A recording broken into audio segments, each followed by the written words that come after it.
Hi all, ഇത് ഞാൻ വീണ്ടും വന്നു കേട്ടോ. ഇന്ന് ഞാനൊരു ഉള്ളിച്ചോറിൻ്റെ റെസിപ്പി ആയിട്ടാണ് വന്നിട്ടുള്ളത്. അപ്പോൾ കുട്ടികൾക്കും മുതിർന്നവർക്കും ഒക്കെ ഒരുപോലെ ഇഷ്ടമാവുന്ന ഒരു ഐറ്റമാണ് കേട്ടോ. അപ്പോൾ ഞാൻ കുറച്ച് നെയ്യ് ഒഴിച്ചിട്ടുണ്ട്. ഞാൻ മോൾക്ക് കൊടുക്കുന്നതുകൊണ്ടാണ് കേട്ടോ നെയ്യ് യൂസ് ചെയ്ത്. നിങ്ങൾക്ക് വേണമെങ്കിൽ വെളിച്ചെണ്ണയിലും ചെയ്യാം.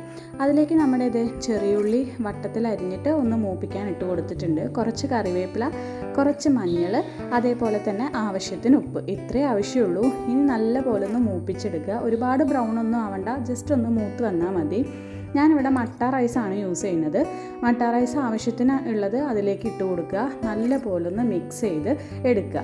റൈസിൽ ഉപ്പ് ഇനി വേണോ എന്നൊന്ന് ചെക്ക് ചെയ്യും കൂടി ചെയ്യാം കേട്ടോ. വേണമെങ്കിൽ കുറച്ചും കൂടി ഉപ്പ് ഇട്ട് കൊടുക്കാം. അപ്പോൾ അത്രയേ ഉള്ളൂ, നമ്മുടെ സംഭവം റെഡി ആയിട്ടുണ്ട്. ഇനി ചൂടോട് കൂടിയിട്ട് തന്നെ നമുക്ക് കഴിച്ചു തുടങ്ങാം. ഇതിൻ്റെ കൂടെ സത്യം പറഞ്ഞാൽ വേറെ ഒരു കറിയുടെ ഒന്നിൻ്റെ ആവശ്യമില്ല. നിങ്ങൾക്ക് വേണമെങ്കിൽ കുറച്ച് സാലഡോ അച്ചാറോ യൂസ് ചെയ്യാം. അപ്പോൾ എല്ലാവരും ഒന്ന് ട്രൈ ചെയ്ത് നോക്കുക. നമ്മുടെ ചാനലൊന്ന് സബ്സ്ക്രൈബ് ചെയ്യുക. താങ്ക്